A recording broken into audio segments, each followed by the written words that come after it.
I think we can get started. Okay, someone just trying to join. Okay, hello everyone. Welcome to today's webinar. For today, we'll be talking about growing as a designer, more specifically, growing as a UX designer or a product designer. And our speaker for today is Benjamin Sackey. Benjamin has prepared a presentation that he'd like to share with us, just an intro for us to get to know him. And then after he's done with his presentation, we'll just jump into an interactive session where I'll be asking him some questions. And then if you also have any questions around what we are discussing, you can either drop it in the chat or raise your hands as well and then ask your questions. Okay, so I'd like to hand over to Benjamin so he can do his intro and then we'll get started. Thank you so much. Welcome. Guessing you can all hear me clearly. Yeah, we can hear you all. Awesome. Welcome to today's session. Really excited to be here as well to share my experience with all of you. I do see a few known faces in the videos, on the call. So hi everyone. Yeah. Can you see my screen? Yes. Awesome. So what are we talking about today? I believe the theme has been on growing as a designer. Before we get started, I'd just like to do a quick intro. And so like he's already said, my name is Benjamin. I'm a product designer. Currently working on Pitch Payments. On Twitter, you can reach me on I am Benj, or you can find me on LinkedIn as Benjamin Sackey. My career journey. So a few of the places I've worked. I'm sure we'll dive deep into where I started, what I've done, but I've currently spent a few, years in one of these places, and it's been a really awesome journey so far. Before some of these sessions, I just like to also ideally this would have been an interactive session. I used the slide for in-person conversations, but I guess it also applies to this one. I like to talk about the who, the what, and the why. And so, who is a designer, and what do we do, and why do we do it, right? Or why is there a need for designers? So we all know that a product designer is responsible for the entire life cycle of any product, from ideation, execution, and beyond. Usually, I like to define these things because it creates contextually, what we do or who we are. And what do? We do user research. We do ideation, we do prototyping, we test. My personal favorite, collaboration and implementation. Why are we needed, or why are designers needed? Designers are needed because we need to enhance user experience, we solve user problems, and we solve user and business problems, and then we drive business goals. We innovate and we make impact. Really big on the impact, and I'm sure as we go on, we would dive straight into it. I'm going to pass it back to you, Ivy. We can get started on the conversations bit. Thank you. Okay. So I know that you shared some of the places that you've worked at, and I'm pretty sure everyone saw quite a few companies on there, some of them that we all know. So we'd like to know how you got started, as a designer, and how you were able to get into all these companies that you've worked in. Awesome. Thank you very much. Sorry, guys, my screen is here. My laptop is here. That's why I keep looking here. But let me try and focus on the camera. So basically, how did I start my career? I actually got into design, I'd almost say by accident. As somebody who has always been, I like design. I'm very design oriented. I'm always looking out for cool, nice stuff, aesthetically pleasing stuff. But I never really gave it, a second thought without going to actual product design or even knew what product design was. My whole journey started when I entered university. So I did go to Ghana Technology University. Back then it was called Ghana Telecom University. They've changed the name right now. So over there, I studied information technology, and through that, I had a cousin. She introduced me to tech, and so she was already doing, I believe, telecom engineering at the time, and she introduced me to the whole tech concept. And so she drove me to kind of go look for an internship as part of my study in school. I needed to find a job. So I ended up just sending emails to a few companies I found online, one of them being Business Ghana. They reached out, they asked me to come for my internship, and that's how my tech journey started. Over there at Business Ghana, I interned as they had a business listing website, and so Business Ghana would put in any listing from property to anything that anybody is selling. They will put it up on their website, and so I joined as I was just listing properties on the website, and through that I had the chance to also work with the tech team to develop, websites basically. So on that journey, I was able to pick up HTML, CSS. Did that for maybe 8 to 9 months, and then fully transitioned into. Sorry, I just need to switch off my camera quickly. No problem. So I transitioned into front end. And so based on the HTML, CSS, and PHP, a bit of PHP I picked up, I was able to start doing front end development. I was doing websites fundamentally because that was the core offering of the company. At the time, I was working with a graphic designer who would design the website for me in Photoshop, right? And then I would pick it and then slice it into actual interactive web pages, do the whole CSS front end, the CMS behind it, all in PHP, HTML, CSS. So I was doing that, but the guy was incredibly slow. So he was a graphic designer, like a really accomplished graphic designer. He was doing a lot of banners, websites, cool stuff. But he was incredibly slow. So I, out of curiosity, picked up the interest in the tool he was using, just because I thought I could make the business process more efficient. If I can design and develop, it makes my work faster. I don't have to rely on him. And that was my first experience or introduction to design. Further on down the line, introduced into user experience design as I joined Isoko at the time, and then that was how my journey picked up from there. So basically, that is how I got into tech. Now, as to how I got into some of the companies you saw in my presentation, it's just been a very intentional career path for me. I want to believe I'm lucky.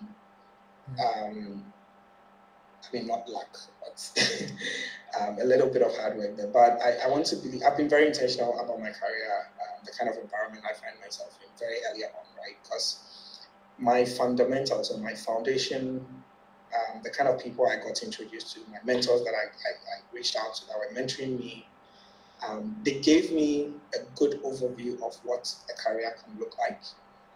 And so I had to quickly, start working towards those things. So that is how come I'd probably gotten into Isoko, I'd gotten into Haptel, and then eventually, Float, Accountier, and currently right now, Each Payments. So that's in a nutshell, basically. I think so far, right, you've been able to progress your career from one company to the other.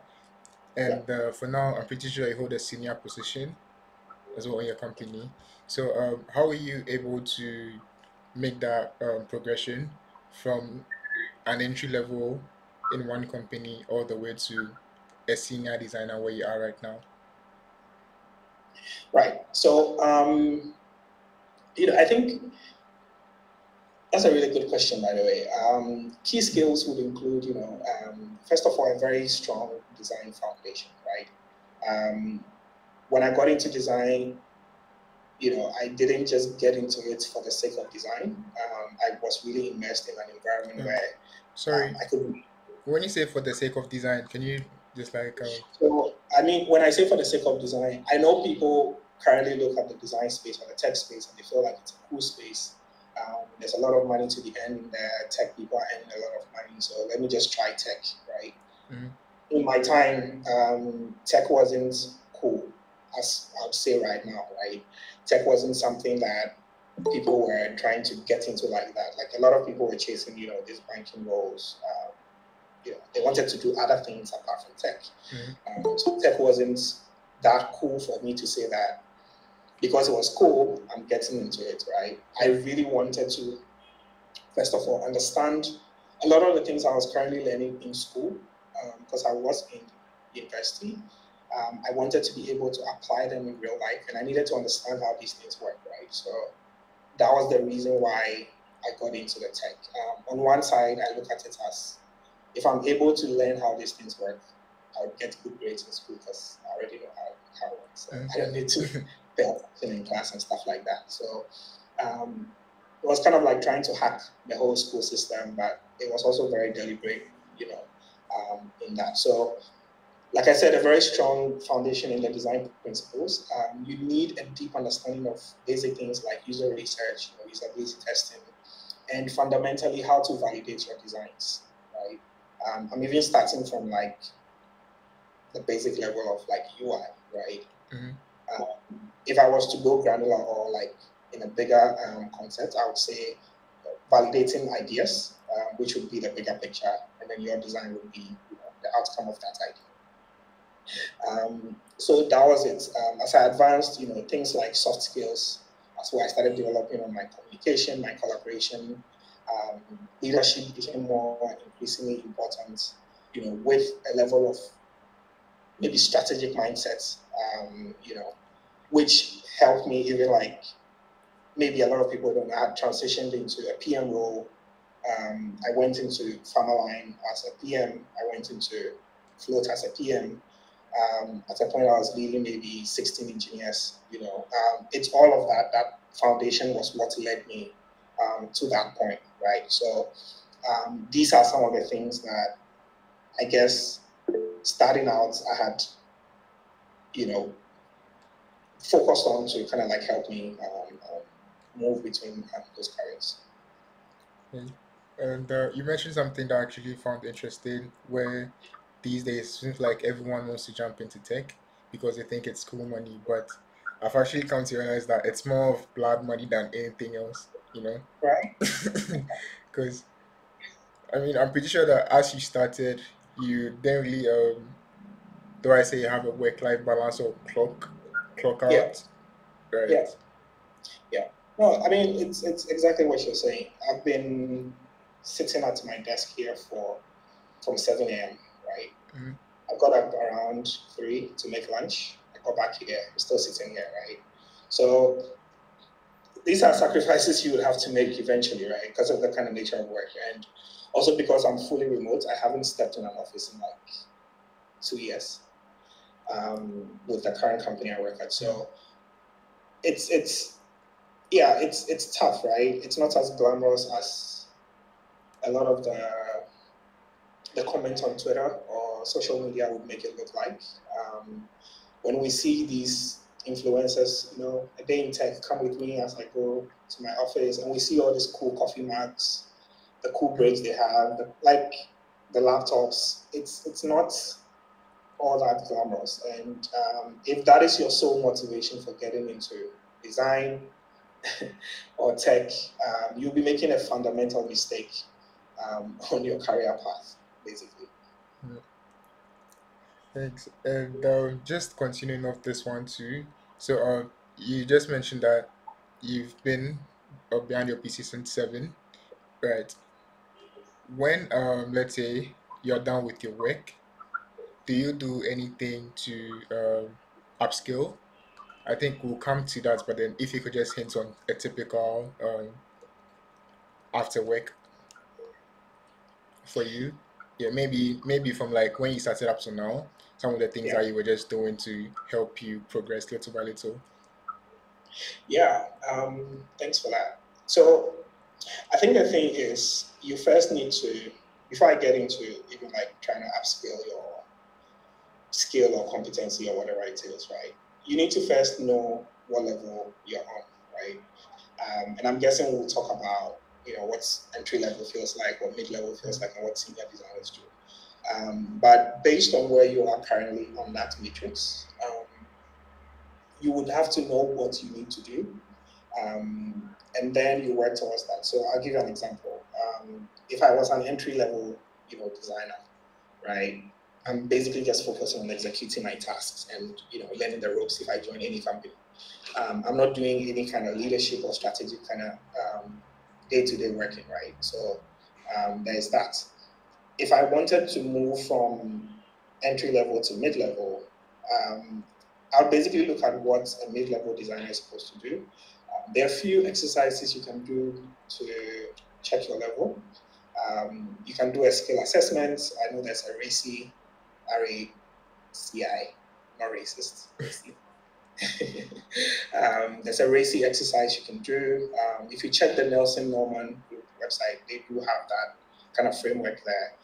I think Figma even has a template on there as well, which basically can help you know where your current skill is, what you're good in, what you need to improve in, and then based on that, you know what you need to do to get to the next stage, right? So, like I said, entry level, I'm just focusing on executing tasks. So, I'm talking about things like collaboration, being able to rapidly prototype wireframe, research, a bit of research, if I look at all of these skills, right, and then I rate myself and I'm on, let's say research, I'm on a very low rating, I know that to get to mid-level, that's what I need to work on. Okay. If it's communication, I know that this is what, so based on where you are on the scale, you know the things you need to work on. So that's what I did, right? I did those things. Of course, I didn't know there was like a framework at the time, but I knew, I had seen designers who were better than me, who were mentoring me, and I could see some of the things they were very good in, and I was like aspiring to learn some of those things, right? Things like communication, being confident, stuff like that. There were things I had on my list of things to improve on. So that's how ideally I do anything if I want to upskill or learn. For my current process of upskilling, I used to read a lot of blogs. I don't do that anymore. I have projects that I work on, real life projects that I work on. So these things just help me understand the market. I'm able to test out some hypotheses I make, in the wild, like with real life projects, right?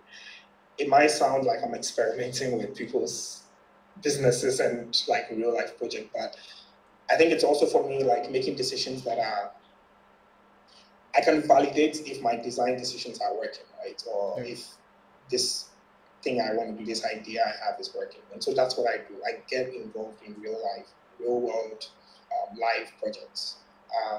I also have projects that I personally own, like ideas that I'm currently working on. And I take them through all these kind of design principles and make sure that I want to see what the outcome will be, right? Mm-hmm. Design is all about validation. So I'm also validating some of these things against some of the things I've read. And so yeah, typically that's what you would see me do. If I want to unwind, you would find me watching like a video on anything. Today I listened to something on design ops, which is a new emerging role coming up in the design space. And I just want to understand what design ops people do. Maybe if there's money there, I can switch into that.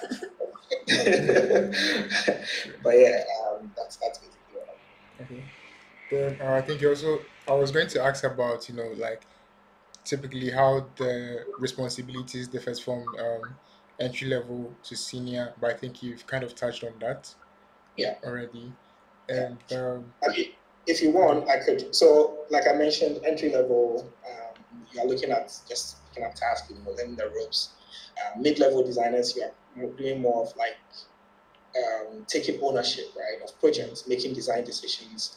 You're probably mentoring other junior designers. A senior designer would be at a more strategic lead project level where you are influencing strategy, you are advocating for user-centric approach across your organization, and you are doing more like high-level strategic, kind of stuff or projects or decisions, right? That is what the three hierarchies look like. But I want to give a disclaimer. You see, somebody can get into design today. As I'm saying this, somebody might probably be thinking, okay, so do I have to be like an entry level for 3 years before I can become a mid level? And then how long do I stay there before I become a senior? it's not about the number of years, right? It's not about like when you got into design. It's how quickly you are able to embody these three steps that I mentioned. If you're able to quickly get into that place where you are able to make strategic decisions and you are taking ownership, you can easily become a senior designer in a month or two if you understand the basics, right? Of course, you might be making certain mistakes because you might not have industry expertise, but it's not. I just want to like dismantle that notion that you have to be in a certain position for a number of years. The years only gives you experience. So you get to try things, it fails, you get to learn from it. You see, if I take this approach, it doesn't work. If I do it this way, it works, right? But I really am against that whole, I have done design for 10 years, 15 years, and so I put like a senior designer role on my CV, or I go around saying I'm a senior designer when even at a strategic level or influencing level or driving any kind of, you know, design strategy across an organization, I have no idea what that feels like or how that works. Yeah, so just wanted to put that out. I think for our last session, our speaker or our guest also said something similar as well, where he mentioned that there's someone that he met. The person probably has like 20 years of industry experience, but if you kind of look at the output of the work in terms of like visual stuff, it's not necessarily what you'd expect from someone who has been in the space for this long. So for maybe Exactly. this person, their their experience might be, let's say, maybe a manager or something that they can oversee certain projects and all that, but for hands-on design stuff, they are not necessarily like that good. Yeah, Yeah, yeah. that good No, I enough. fully agree. I fully agree. Okay. So I'd like to know if anyone has any questions regarding just growing as a designer in terms of moving from entry level all the way to senior before we jump into the next part of the session. If you have any questions, you can just raise your hand or you can drop in the chat. Okay, Michael has a question. So, Michael, you can unmute and ask your question. Okay, good evening, guys. Right, okay. So I wanted to ask, so if you were to start your whole career over again, what will you do and why? What will you do differently and why? Thank you, Michael. And I know Michael. Hi, Michael. You know, yeah, so that's a really great question. If I was to start again, so this is like basically if I would even do tech or design. I just want to clarify exactly what I need to. Yeah. Okay. So I think I would do this all over again. And I can say this because of like how far I've come in my career, right? Maybe if it didn't work out for me, I'll be telling you something differently.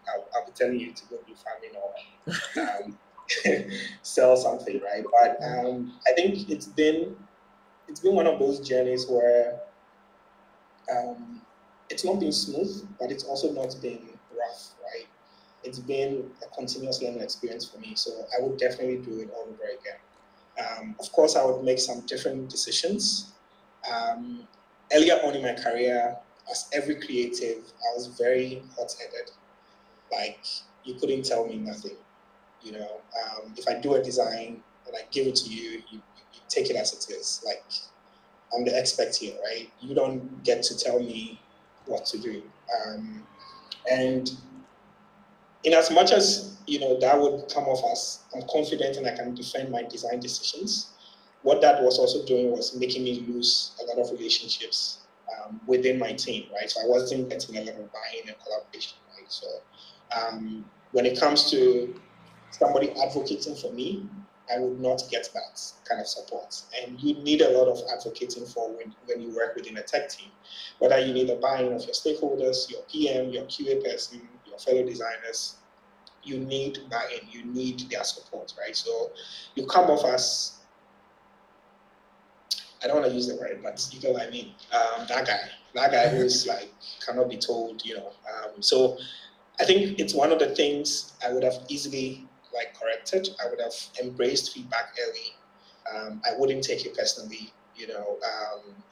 I used to think if you gave me feedback, it was on my person and not really about the work. Again, this was very early on in my career. I was taking feedback really personally, and maybe also because I had put myself in environments where the feedback was personal, right? Because of maybe how the organizations were structured. But I would not take feedback personally. I would have, thrown myself out there and, I'm taking it really early. I think the other thing about my career, which I'm really grateful for, is the environment I found myself in, the spaces I found myself in. I've been very intentional about where I work, which I find a lot of people are not intentional about. You see a role, you apply, you're like, oh, okay, cool, I want to go work here. I'm very intentional before I join any company. I do a lot of research about the company before I go in, because I believe just as much as they are checking me for culture fit, I'm also checking them to see if I would thrive in such an environment. If the goals or the role does not align with my personal growth, I would not work in that company. It doesn't matter how much money the company has. You get what I mean? So these are some decisions that I was intentional about. So I would definitely have put myself in better environments, which would basically nurture my skills for where I was going. Because I'll tell you what, I never had, in as much as I planned my career and I knew exactly how the trajectory of my career wanted to go, I never saw being a PM in my, it wasn't even in my bingo cards, right? It was something I had stumbled into. As I matured in my design role, I got curious about product management and how products were being built, because I wanted to have a lot more influence in that sector, right? I didn't want my designs to just end when I hand over my design to the team and then I have to wait when they are done and then I go and test it and all of that. I wanted to have a lot more influence in the development of the product. And that's how I got into product management. So these are things I would do all over again. The last thing would be opportunities. Earlier on in my career, there were lots of opportunities that came my way, which I turned down because I was just focusing on also building on my career. It probably didn't work for me. It might work for somebody else. Don't take this as a sure advice which you live your life by. Of course, make your own decisions, right? But I remember when I was leaving Haptel, I had the opportunity to move to Europe for this company. And I think at the time they were offering, I've forgotten what the figure is for the year, but basically once they're done doing all the taxes, I was going to be paying maybe around 2,500, 2,500 euros there. But at the same time, I was like, I spoke to a friend of mine. He was already in Europe. He was like, oh, you will barely be able to afford your rent, on that salary. So, negotiate to go higher, right? I did. I lost they went to the other candidate who was much cheaper, I guess. I don't regret that. That interview was something, it turned something on in my head, right? That in terms of my worth on the market. So even though I didn't get the role, I walked away knowing that, oh, I'm actually worth, more than this amount of money within that time, where designers were probably taking maybe 6,000. I'm not looking down on anybody's salary, please don't get me wrong, but it just kind of opened my eyes to a lot more things. So Michael, yeah, these are some things I would definitely may have done differently, and these are some of the things I would continuously have done. But I would definitely do tech all over again, just not fintech. Thank you very much. Okay, Angela, I think you can ask your question as well. Then Awesome. Hi Benjamin. I'm just very curious to know, across the entire years of your experience, I'd like to know who's one person or company that you're most grateful for, that you feel that helped you thrive to become who you are today. I'm just very curious.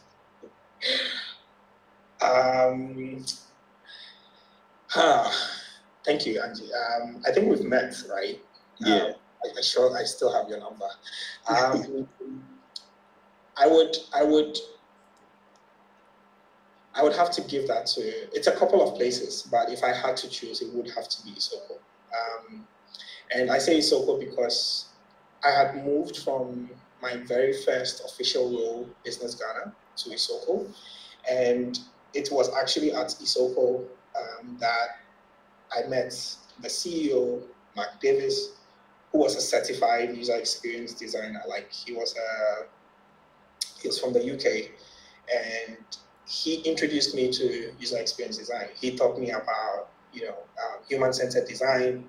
He told me about design thinking. He introduced me to all those design principles and why, like, the UX part of design. It's not just the aesthetic, right? It's not what you see. It's how it works and why things work this way and why things work that way.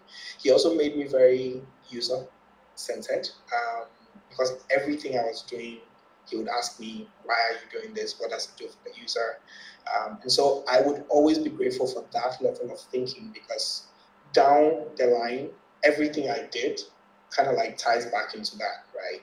It ties back to the user and having to prioritize the user's need and the business needs above everything else. So I would give it to Isoko. The second bit would be definitely Haftel. When I got into Haftel, at a point, I can tell you I was working with some of the brilliant talent in the Ghanaian market, if not even the African market, at a certain time at the company, right? Anybody was working there. A lot of the people that went to Andela, that whole wave of Ghanaians and tech people that went to Andela, a lot of them came from Haftel. Most of them were senior devs.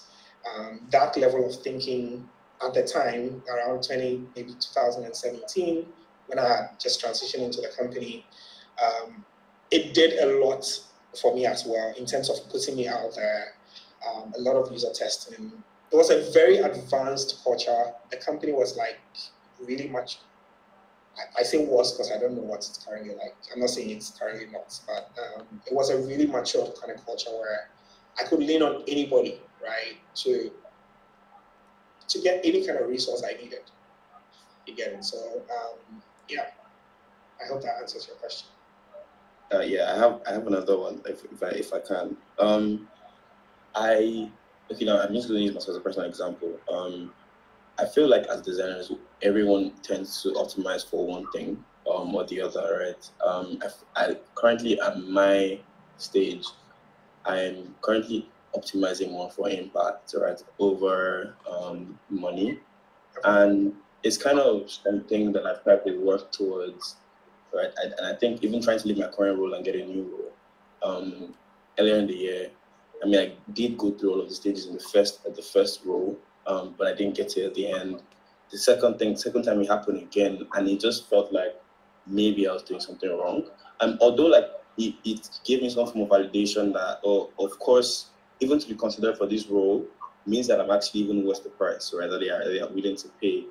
But it also doesn't help me so much, right? Especially considering the fact that I know what I'm optimizing for. So like, what would you have to say in that kind of like circumstance?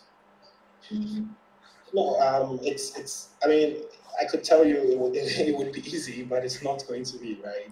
It's part of the decisions, or it's part of the. I don't want to say disadvantages, but it's one of the. It comes with what's the path you've chosen, right? If you feel like impact is what's currently is important for you within your current career, trajectory, you should definitely keep pushing. I say these things now. I've worked here. There were times where I was getting a lot of rejections, right? Like there were companies I wanted to work at because I felt like their culture was a fit for me. That never even responded to my email, right?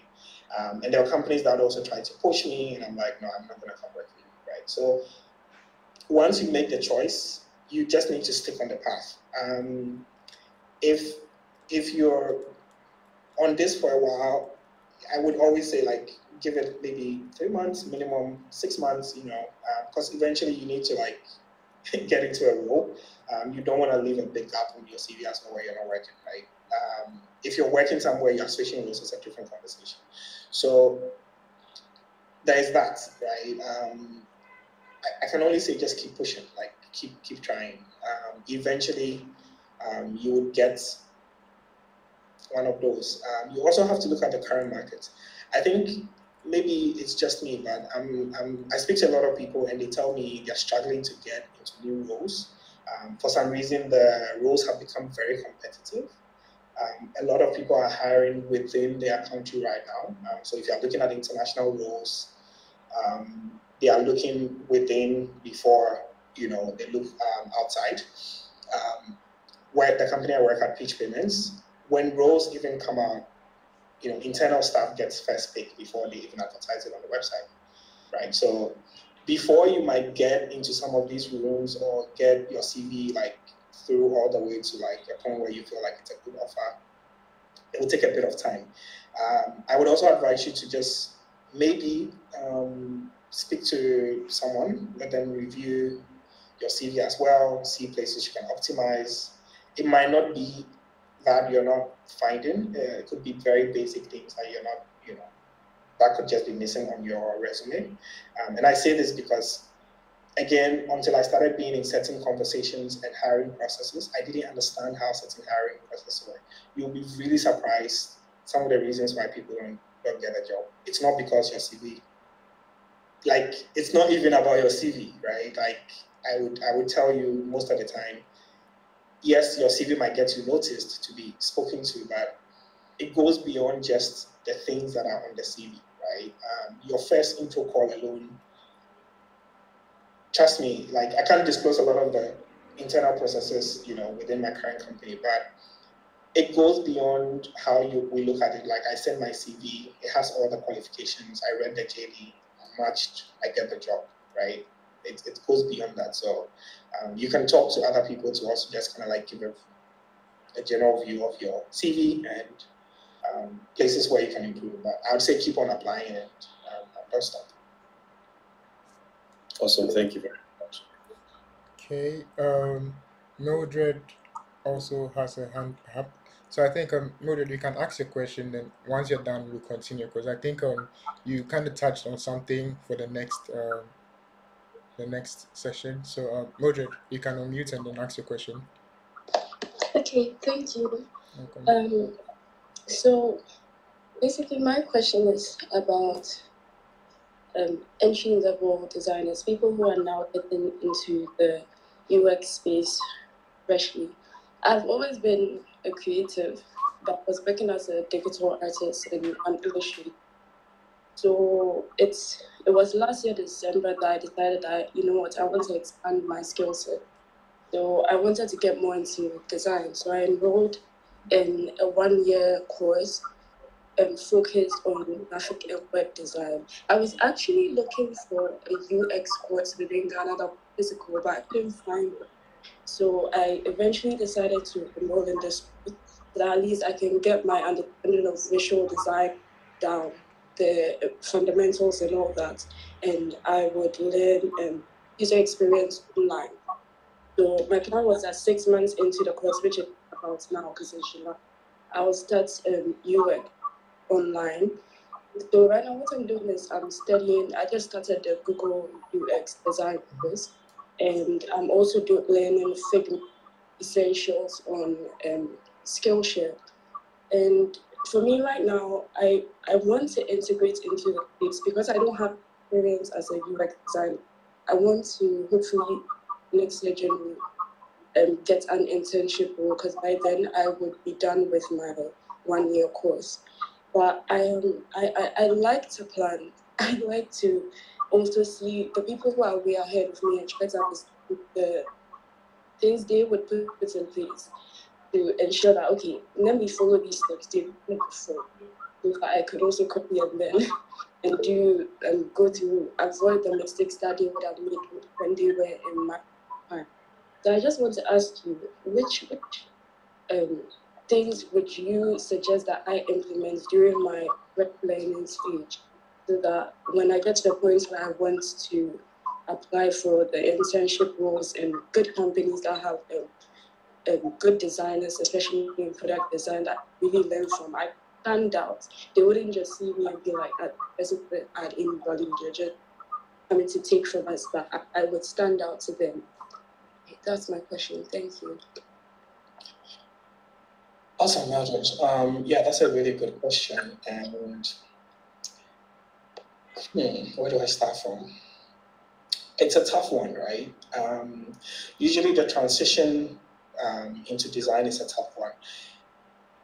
If I can ask you a follow-up question just before I go ahead, why do you want to be a designer? Okay, so for me, when I told you, I mentioned earlier, I was working as a digital artist, and within that role, I was working remotely in that role for about years, and even though I was doing digital work, then there were still like some design works I had to do for the company. So Okay. with that, I noticed a gap in my knowledge out there. So that's one thing I wanted to make me like improve my skill set. Another thing too was that I felt like there was a point where I started to feel like there was something, and I felt like I wanted my designs to be more impactful. And also, I actually did computer science and art tech. And the aspect that I enjoyed the most through my course was when I was designing the visual aspect of my maybe mini project, my final project. But at that point, I hadn't realized that this was really a space that I could really excel in. At that point, I was so focused on the work as a digital artist. So I did, at this point, like last year, I was just reflecting and I realized that actually I could really excel in this field, because for me, I really need to a higher reason of wanting to the field than just the money. Also, I'll just give up when things are hard. So basically, these are considerations for Right. No, that's a really good answer. If this was an interview, I would definitely give you the job. Yeah, but I think so. You know exactly which areas you want to at least upscale in, right? Like you know where you're currently lacking, and you know where you want to get better in. So let's focus on that. Like I mentioned when I started my intro, for me it was all about the foundation when I started. Making sure that I had a good grasp of the design fundamentals, right? And so those design is key, right? When you understand design becomes easy. Okay, it's not like I always tell people, somebody will come, "Oh, can you teach me how to be a good designer?" Design is not taught. You can't teach anybody design, right? It's a thinking process, right? So I can tell you how to think, but I can't teach. Like I don't know how to explain. It's not that tangible for me to say do it this way or do it that way. So just keep focusing on the fundamentals. If you understand the principles, it's just building blocks. You just keep building on top of it. One thing I would advise you do, however, if you say you want to become a designer, you need to also clarify what kind of designer do you want to become, right? Currently, based on the environment or the continent you find yourself in, you can either become a UI designer where you're just purely focused on wireframing and UI, which is the aesthetic. I've seen system designers, I've seen people who just focus on design systems, that's all they do, right? They don't do anything else. I know user researchers, UX researchers, like I mentioned, there's also the design ops role now. You need to figure out which designer you want to become and then focus on working towards that. What are the fundamentals you need to work on from there? Now to your question of how to stand out, I'll tell you this. Companies, yes, the internship route is super, right? You can go work in a company, get an internship. I'll give you realistic advice and I'll give you the good scenario, right? So good scenario, get a good company, good culture, they care about design, you go in there, they give you the opportunity to learn and practice some of the things, you've learned, right? It's a great opportunity, right? You learn, you're like, okay, cool.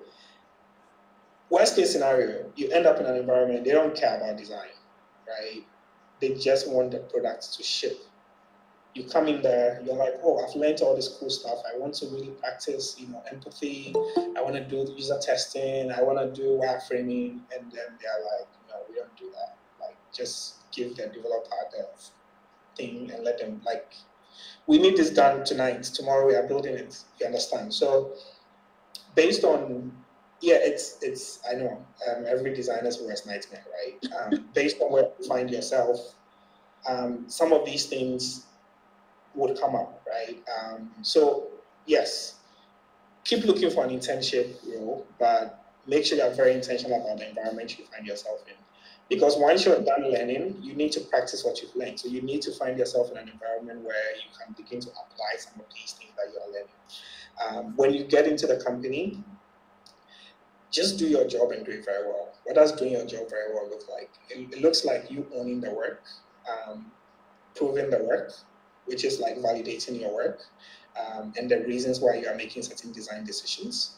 A lot of people just design, right? Like when I talk about design, it's like putting blocks together. They just put the blocks together and you're like, oh, why is this block here? It's like, oh, that's Dribble. I saw it on Dribble, or this other app did it, or, like there's no intentionality or reason to the design, right? So the best thing you can do is to validate if your design is working.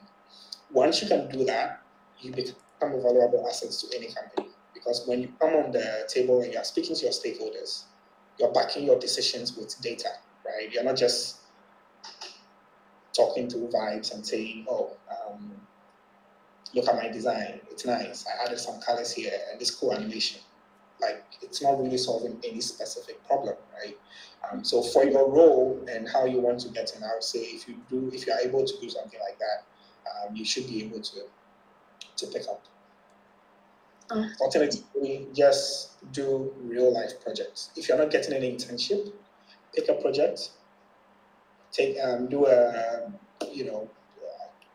competitor analysis, like check what's out there, take some idea, build it by yourself, and then just learn, right? Till the opportunity comes your way. Thank you so much. Thank you. Yes. I think just before we move on, I think there are just two questions in here. Something about remote work. I think it's mainly based on the company you work in and the culture or the rules within that company. Remote work is very difficult. I'll tell you this.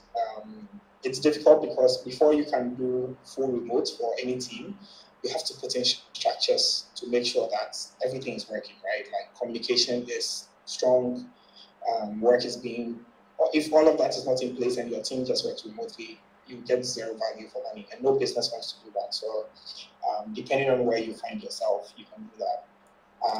Kirk, to your question, I've come to really understand how important research is and realize I lack that inspector results from you. Can you tell me the thought process, user experience decision from layout using right input fields to the right time? Yeah, so it all comes down to, again, the fundamentals, which are the design principles, right?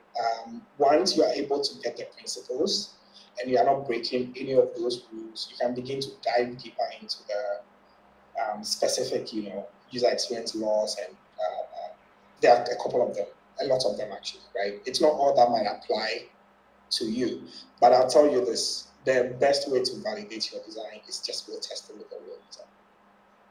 Okay, it doesn't matter what any blog will tell you, any quotes that you find anywhere, any law Murphy would say. Just go test your design with real users. It's the best way to validate if your design works, right?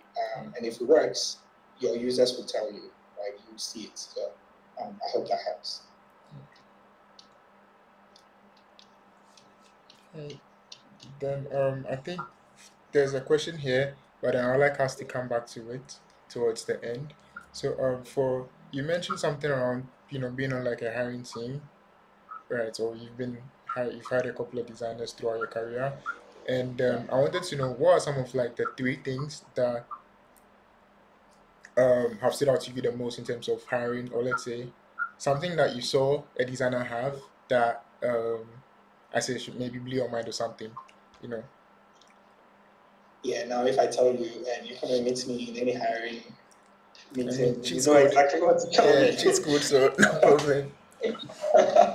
But yeah, I think the best designers I've found, they are not the ones who design, the best UI. It's the thinking for me. Like if you're able to think, you know.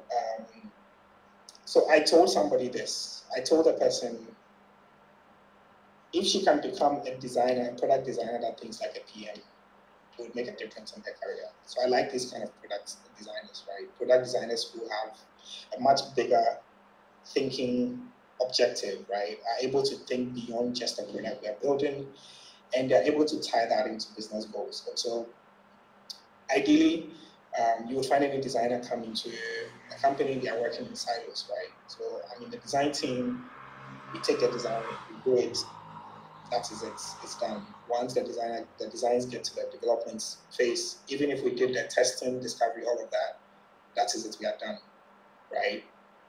That's not it. I look out for designers who go beyond that, designers who are involved in user testing. So once you're done with that, you're testing with QA, you're collaborating with developers, right? You understand beyond the user interface you're doing, you understand how all of that connects back to the business. Because I'll tell you this, every time somebody is able to come and recommend something and say, oh, I'm working on this feature you gave me, but I feel like because of the way the business is structured or the business use case, if we added this feature, it's going to create value for us. That is somebody who is thinking just beyond the user interface they're doing, right? I actually heard, I think my mentor told me about it, that somebody was saying that the current candidates who do well are candidates who think like they own the business. I'm not saying go run accounting or marketing or anything, but like you need to always think beyond your current role, right? Because it's never silos, like it's never individuals working together. It's a whole like unit. It's a company, it's a unit, it's a living organism, and I like people who are able to think like that, right? The UI, trust me, you can always go and steal something that's currently working. Like anything you're building, somebody has built it, you can just look at it, pick the pattern that work, implement it. But it takes a certain level of designer to be able to look at it and go like, these people are doing this. Even though we are doing this, these are the opportunities I feel like we can take advantage of to be able to position ourselves better in the market. That level of thinking is what I look out for when I hire any kind of designer or I work with any kind of designer. Okay. But you still have to be a good UI designer. So it doesn't mean your UI has to be terrible. Yeah.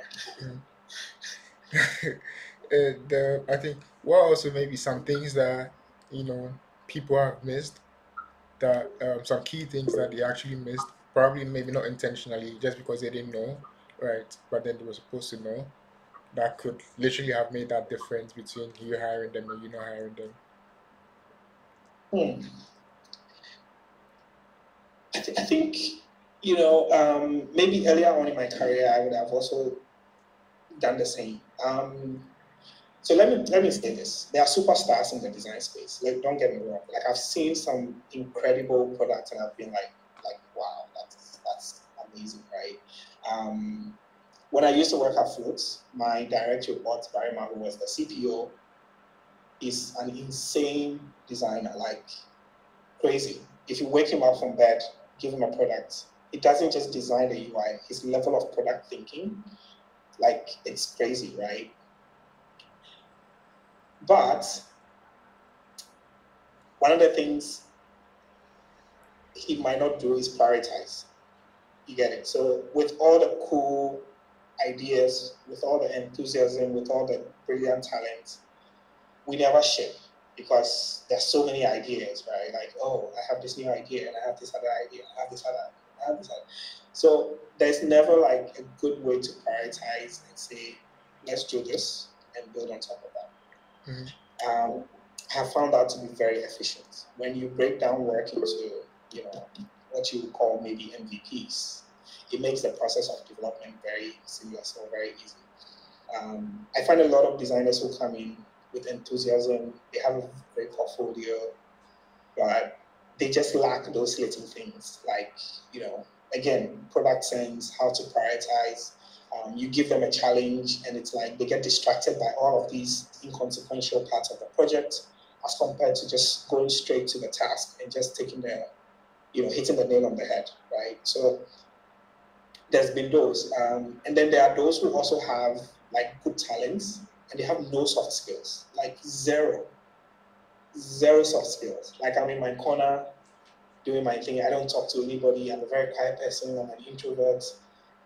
I don't know if it's I don't want to say an African thing, but I have found a lot of, us being very, I mind my business, kind of thing. So if you come on the call and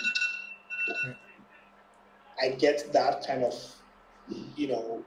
like vibe that you're a great designer, your portfolio is good, but you might not work well within the team in terms of your soft skills, your communication and everything. It wouldn't just cut it. You might not, end up getting in. So those are just little things happening to. The last thing I'll mention on, so when I entered my current role, my camera used to be always off, like when I get on my calls, right? Not also because I wanted to, but like I felt like they were having conversations and some of the conversations didn't really involve me. So I was just maybe having lunch or breakfast during stand-up, right? And one of my reviews, my manager had told me, I'm not very engaged. Trust me, I was meeting on my tasks. I was closing all my tickets.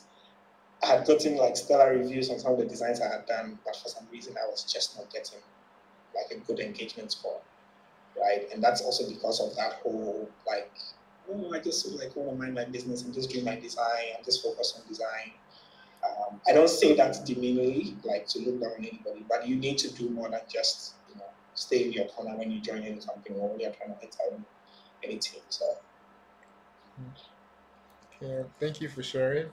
I see that we just ran out of time, and I think your alarm also went off. So I'm assuming you would have to go. So, but before you go, I think we just have a couple of questions that I'd like you to address before we go. So, Caleb wants to know that as a new person in the design space, is there anything you can recommend him to become a well-rounded designer? Yeah, I think we've touched on this a little bit. Just make sure your basics are good, your design foundations, your design principle foundations are solid. That is a good place to start from, right? There's nothing like an all-round designer, to be very honest. You have to specialize, unfortunately, or fortunately. You have to specialize because you have to be known for something. And a couple of the time, when you mix up all of these things, it becomes really tough, to be known for, like, what are you good at, right? So unless you mean all-round designer in the sense of like somebody who is able to do testing, design as well, and all of that, design processes. But if you mean you mean it in the context of like how they mean a full stack developer, I would just encourage you to specialize. You can use the skill metrics framework that I spoke about. Look at what you're good at, look at what you need to be improving in, and you should be good from that. Okay. Then thank you for that. I think Bright also has a question around thinking like a PM, some of the skills that you build to actually help you be able to think as a PM, as a designer. Awesome. So I'm sure I would have touched on that later on if we had gotten into the full career breakdown. But I think when I entered Isoko, and I'd mentioned this on the Building Bytes podcast, it was like that kind of environment where I had seen, like a proper structured tech team. And so what does a PM do? What was a QA person doing? Like they had a DevOps people. Like it was a very advanced culture from what I had come from before, where I'd just seen developers writing code and that was basically it. So it helped me understand, I was curious, okay, what does this person do? What does that do? And one of the key roles that stood out to me was the PM role. So I had taken an interest in that. So by the time I had moved to Haptel, after I think 3.5 years, so I was already, it was on my list of things I wanted to get into or learn about, right? So at Haptel, 2 PMs gave me the opportunity to shadow them. And it comes down to you just going to look for mentors within your organization, right? Most of the time we think of mentors and we think of externally where we work, or we just go online to find people that might not even be in our geographical space. But if you want to find a mentor, I would encourage you, if you work in a company, look within the company. If you can't find, then you can branch out and go outside. And please, when you find a mentor, treat them with respect, because some of the time it's like, you have to be available for me, and it doesn't work. But by the time I had gotten into Haptel, it was very easy for me to go to either Kweku, who was a PM there, or during that, and just like shadow them, like, what do you do? Erica asked, well, what do you do? Why are you doing this? I remember volunteering to write some documentation for Kweku, who was a PM. He was writing some technical documentation, product specs, and stuff like that. I would ask him the format he wanted it in. I would write, I'll show it to him, he'll review, he'll give me feedback. I wasn't doing it because I had nothing to do. It wasn't my role. I was a designer, right? I didn't need to be doing that, but it was on my list of things I needed to develop. And so I was eager to help him do that. And through that, I was able to learn about stakeholder management, collaboration, sprint planning, how to use Jira. I learned how to use Jira at Haptel, plan work, and by the time I had left Haptel I was entering Farmer Line. I was entering Farmer Line as a senior PM. Right? Like, I could look at their structure and go like, oh, you're lacking in these areas. I can recommend a few things you can do. And that was how come I got into the role. Of course, once you get into the role and you're given the opportunity, you still have to go learn, again, the fundamentals. You need to understand why things are done in a certain way, and not just, cruise, as they say, or like vibe your way through it, right? So that is my approach to everything. If I wanted to go into DevOps or become a data engineer today, I would look for a data engineer within my organization. Probably schedule like a Friday 30-minute session with them, just asking them basic questions on the things I need until I start doing the thing, right? That's why I said I'm very intentional about the things I want to learn and then about my career as well. So hopefully if you can do same or better, it might be able to be helpful for you as well. Okay, thank you for that. I think we have one more question. So that question is from George. He wants to know how you can get genuine feedback as a solo designer in a company. The $1 million question. First of all, I don't encourage anybody to take up any role in any organization as a sole designer, especially within the context of our environment. When I say an environment, I mean in Africa. I say this because I've seen too many people just get frustrated, and they've had a bad experience with the design role, and they've blamed the design role and not necessarily where they found themselves, right? So if you can, don't do that. But if you can't and you don't have a choice and you find yourself as the sole designer within any environment, manage your expectations, right? I'm giving you very realistic advice here. I can tell you the perfect scenario, like what you want to hear, but let me give you like very realistic advice. Manage your expectations, and manage your expectations in terms of like, in as much as you would like to go in there and say, oh, I want to do the whole this is my design process, I want to go through that full design process life cycle. And they go like, no, I mean, we don't do that here, right? Like, some of these companies don't have, there's no advocate for good design or good design practices, right? And it will take time. It's not their fault, it's not toxic, it's not like they are intentionally trying to make you a slave or anything. They just don't understand why design is important, right? So if you are in there, you need to be advocating for why good design needs to be part of the company's culture, if it's allowed. If it's not, manage your expectations, right? And look for a job as quickly as possible. Like, I cannot stress enough on how environments like shape your early careers, right? When you start out as a designer, unless you're like on a certain level of like you've done this for a while and you know how to navigate your way around, these kind of things. Or maybe the role is very rewarding. Maybe they are paying you $100K a year. You can just suck it up and be there, right, and be rich. But realistically, you don't want to do that, because the other thing about design, which I've also found, is you need another designer, or at least another person to bounce off ideas off, right? And so if you are the only person making the decisions, like, how do you know when your biases kick in? How do you know when you are not making the right decisions?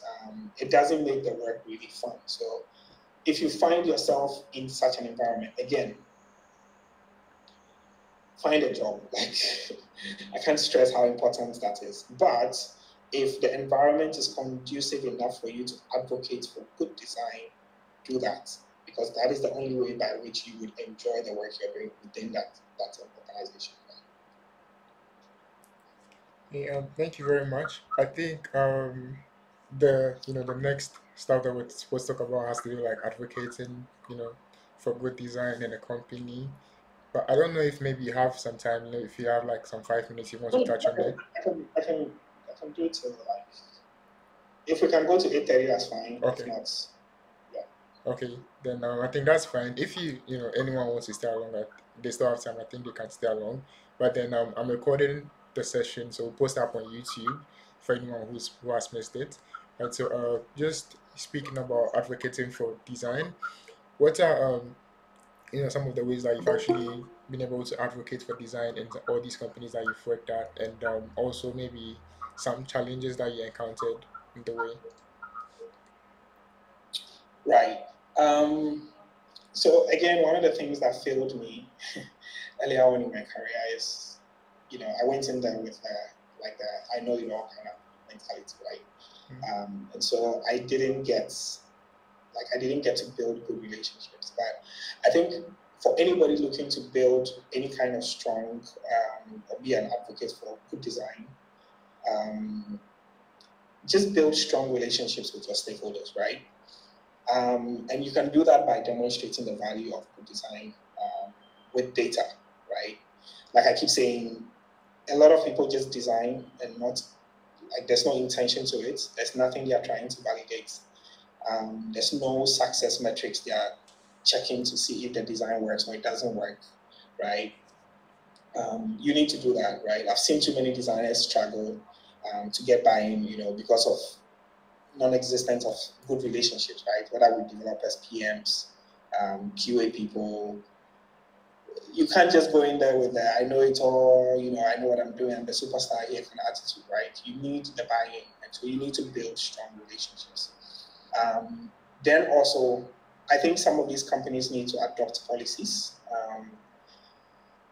It's unfortunate that in 2024 we are still having a conversation around companies putting in policies to advocate for good design. Like, it's almost like a patient going into a hospital and the doctor is the one who is concerned about you getting better rather than yourself, right?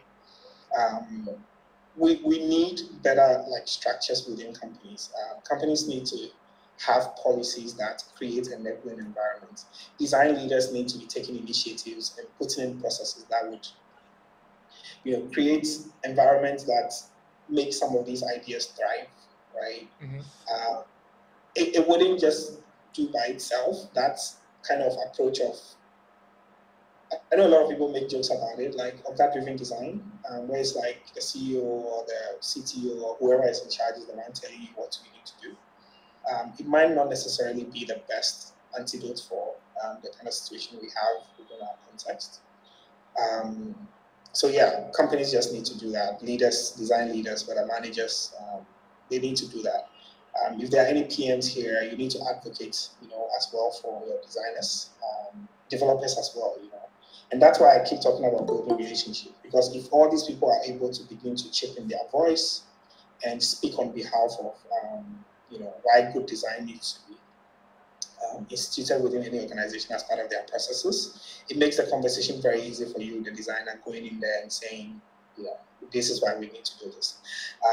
The last bit of what I would also say is, again, designers, we need to also validate our designs with data.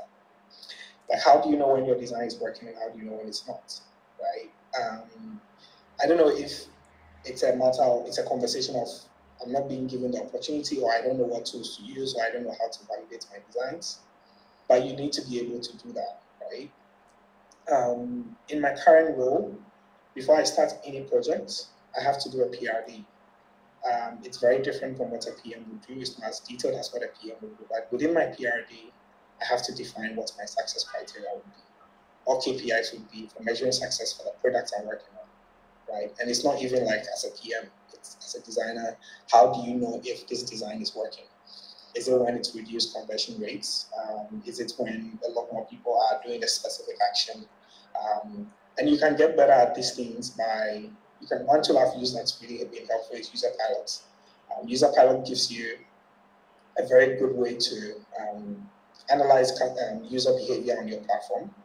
You can set up flows and see good analytics on if that flow is working, if it's breaking midpoints, which part you can improve and all of that.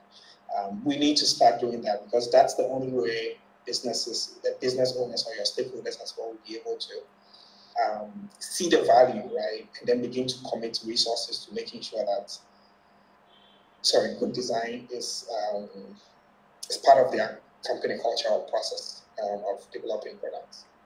I think one thing I'm actually curious to learn more about is you mentioned metrics and tools, right? So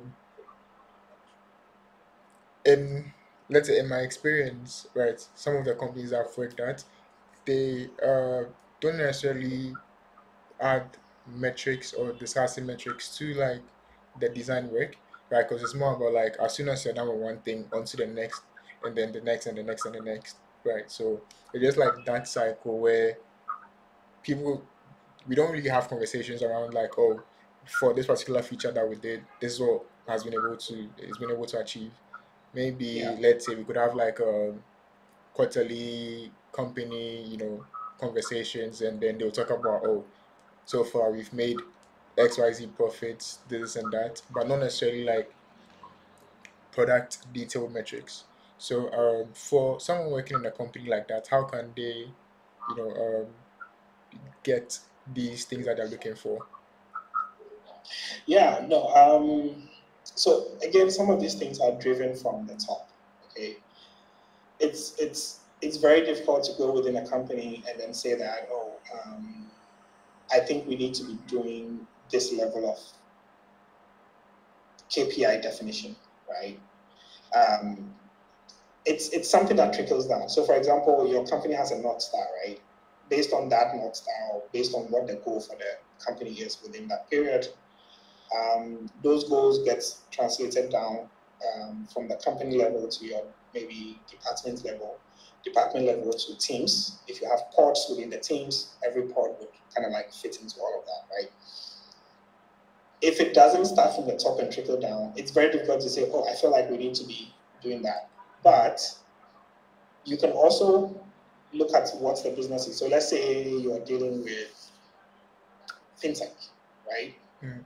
And maybe you process payments and there's a low conversion rate, or there's a high conversion rate in terms of like whether people complete the payment flow or they don't drop off somewhere, right?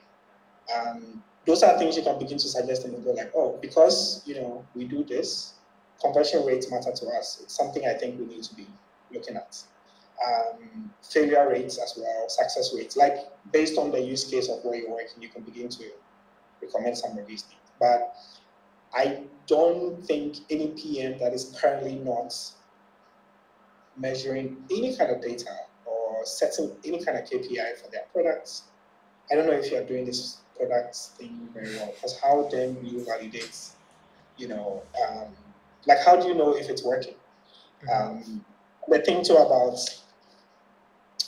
some of these metrics or these goals are, it gives you a clear picture of like, what does success look like? And so if you don't have that, like at what point, like how do you know, like it's it's very difficult for me to even imagine that, right?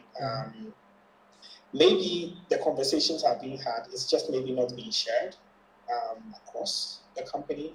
So you could go looking for the information, you can talk to a PM, you can talk to your marketing people, and go like, oh, do we have any traffic data on our website, or like, do we have any customer?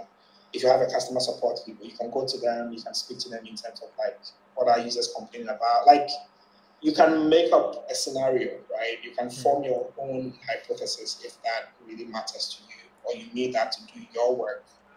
But if it's not something your company is doing, I feel like you would struggle.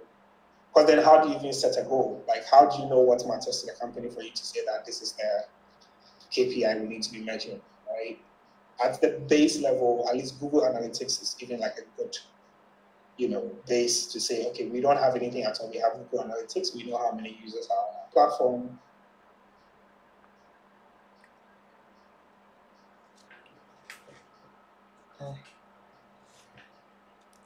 Can anyone hear me? If you can hear me, kindly drop a thumbs up. I don't know if it's from my end. Yeah. Okay, then I think it's from Benjamin's end. Okay. We can just give him a second. Probably like internet connectivity issues. Right. But I think so far what he's been saying around um advocating for good design, right? I think it's mainly around you knowing exactly. Okay, he's back. Yeah, my laptop died. Oh, Just give me a sec. okay. Plug that in now. So yeah, while we wait for Benjamin, I think something around advocating for design usually has to do with your relationship with people, right? So if you have the right relationships and you know who to go to and how to get them on board, right, for certain things that you need or what you want them to help you with, you actually make it easier than you just going all alone, right? Because let's say maybe you work in a company with 5 people, and out of the 5 people, you're able to convince 2 other people to join you to actually do I say campaign, but actually ask for something that will help you in your work. You do have a higher chance of getting what you're looking for, right? So probably just mainly 2 things: um, soft skills, and then also knowing who to go to help you out. So soft skills and networking probably. But yeah, Ben is back, so I'll leave it up to him to continue. Yeah, so I think we concluded on that. It's difficult for me to see any company that doesn't have metrics and how you can, decide to do that by yourself. It has to trickle down. So Right. And I think the next part will have to be career promotion and networking, because just like what I was talking about, we've spoken about networking a couple of times, more internally in the company as well. So, how do you navigate networking and connecting with people across your team, other teams, and building relationships? And then I think after that, then we jump into the career promotion. yeah, sorry, can you repeat that again? So networking, building Yeah. relationships. Yeah, so how are you just able to, like build relationships with the people in your team and then the Right. people in other teams? So let's say your team could be a design team, and then the other teams could be like with developers, with PMs, with QA, with data, and so on. Yeah, no, I think I'll talk about my current role, right? When I'm working on anything, so I'm currently embedded within 2 pods. A pod is like a squad, like a small unit, a team, basically, right? So I work on both the merchant and the commerce pods, right? And these teams, they do 2 different things, right? One of them is in charge of our customer-facing applications. The other is in charge of our merchant-facing applications. Customer-facing being a merchant's customer, right? And then the merchant is like a business or an organization. When I work on anything, so recently I was working on a feature where merchants can activate payment methods within the dashboard. We have a dashboard. Now, in as much as that was a merchant-facing feature, I needed to make sure I had consulted risk, marketing, security, and the commerce team, right? Why do I need to do that? Nobody told me to go do that, but I know how some of the features impact those teams, right? So when I was done with my research and then I did my PRD, my documentation, I had to join the stand-ups for the teams and just show them what I had done and go like, this is what we're trying to do. Even though it has nothing to do with your team, are there any dependencies from your side which would affect you, right? And there were a couple of them actually. I'm just painting a picture of like what collaboration looks like, right, in a seamless environment without you necessarily feeling like you being told, go and do this. Then there's also like, you go to risk. And so first of all, you have to first identify all the key stakeholders within the project you're currently working on. So I go to risk, and again, risk is like, I'm like, okay, we need to activate these payment methods on the dashboard. Are there any risk concerns for why this cannot happen or why this should happen? Risk is like, yeah, people can get rejected. How does that flow work? All of that, right? This is me just not intentionally going around just talking to people randomly, but trying to get buy-in and collaborating with my team members to make sure that I'm getting all the right information to do my work and do the work to the best of my ability. So that is what collaboration looks like within an organization. You might think you want somebody to tell you who to go and talk to and what you should say, but it's you being able to identify the stakeholders that are relevant to the project you're working on and going to seek feedback, right? Again, today I was in a stakeholder demo, showing designs to people who had nothing to do with the design, but again, I need feedback. I know they would eventually, write stuff on the thing, so I'm like, this is what I'm doing, I'm showing it to you, I'm getting feedback. Some of these calls can be as quick as 15 minutes, but at least you get the feedback you're looking for. And so when it comes to collaboration, these are things you actively go out there seeking, right?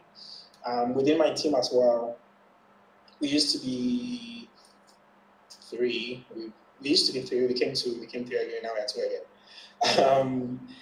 If there was another designer within the team, I have peer review with them where I just share my work and open myself up for the critique. Actually, we call it design critique. It's a recurring invite on my calendar for every project I work on. And this is like, again, getting initial feedback really quickly.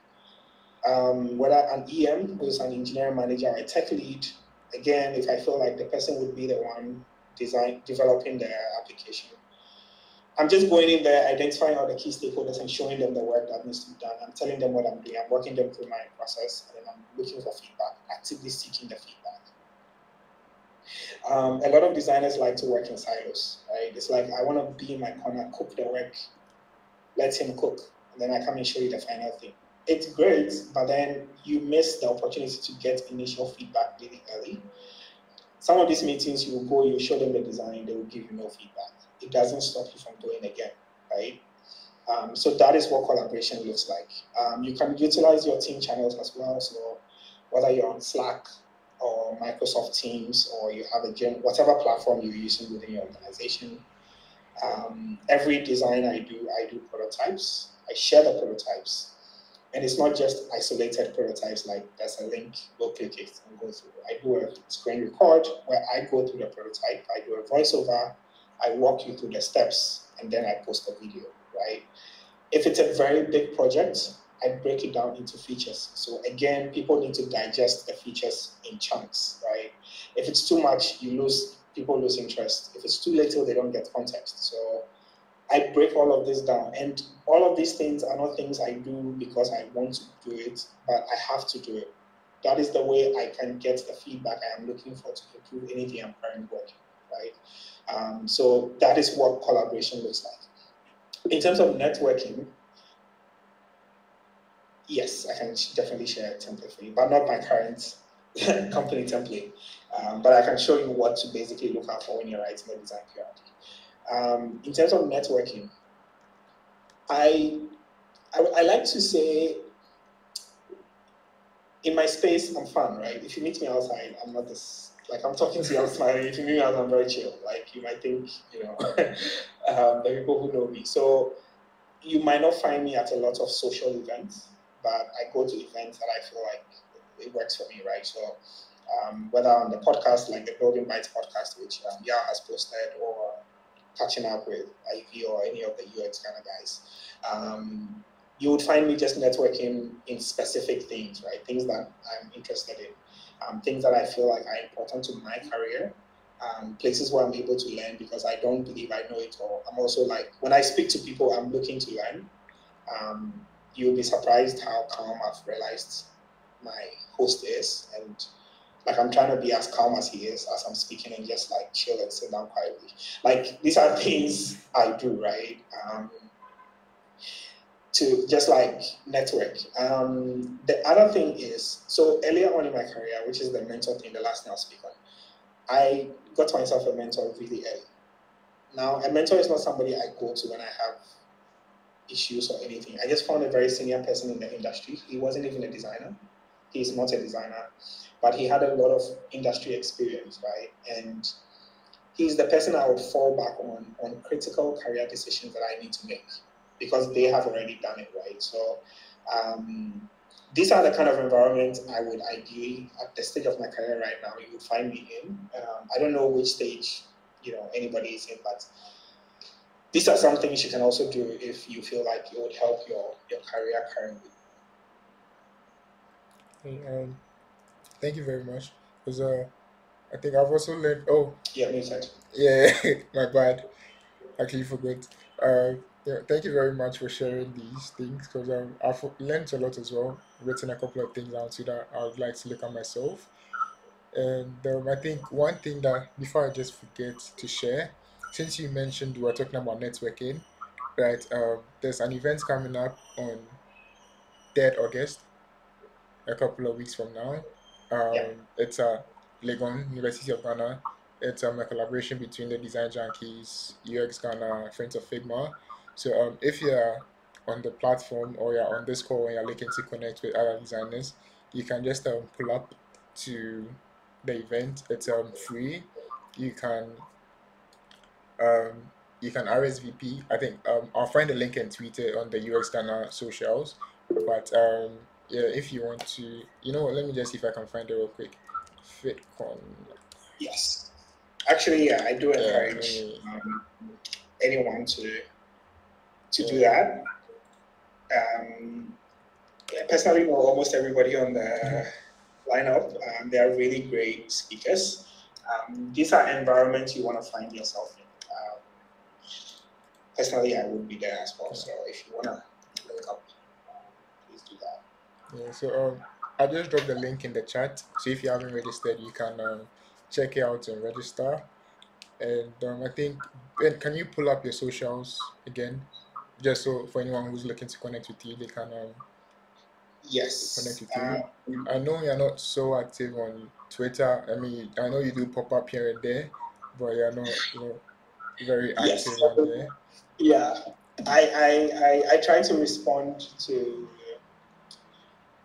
most of the messages I get. If you do DM me and please I don't respond, I would definitely do that. I usually get overwhelmed with notifications, so you would always find me do not disturb mode. So if you send me a DM, it's not like I ignored you or anything. If anybody is here, you've ever sent me a DM, I haven't responded, please do send again. I will definitely get back to you on that. You can find me on Twitter, Bench. As for LinkedIn, my full name, you would find. Okay, thank you very much. So I think we kind of run out of time, but then I'll just let the call run for like maybe 5 more minutes for anyone who's on the call and is looking to connect with anyone else. So you can just drop your social media handles in the chat if you want to connect with anyone. Right. And you can also follow UX Ghana on socials. I think LinkedIn and Twitter is UX Ghana, and Instagram is also UX Ghana as well. So you can do follow UX Ghana to keep up to date on what's happening in the design community. And then we also have a community on Telegram. If you want to connect with other designers as well, you can join the community on Telegram as well. So before we go, I'd just like to thank Ben for coming on today. I know today's session has been quite long. It's run over 1.5 hours now, and I'd like to thank you very much for being with us and sharing your experience and your tips with us. And I know that everyone here has learned a lot as well. So I think also before I go, I'd just like to just talk about the webinar for anyone who just joined. So this is usually a monthly series where we bring on a speaker or a guest to talk to us about certain topics in design. Sometimes it might be a presentation, sometimes it might be an interactive session like this. It really depends on what the speaker is comfortable with or what the topic that we are about to talk about requires of us, right? So just like I said, you can follow you guys down on social media just to be aware of the next one. And yeah, thanks to everyone for joining. And once again, to thank you for staying with us throughout this 1.5 hours. And Francis is asking for the template. So before we go, if you could share that one too for the PRD. Okay. So Yes, possibly. Give me a DM. I'll definitely send you a template for the PRD. okay. All right. So thanks everyone for joining. Hope to see you on the next one, and hope to see you on 3rd August as well, University of Ghana for the FitCon. All right. Bye. Oh, Pearl, does Pearl have a question? Because I think her hand just went up. Don't know if.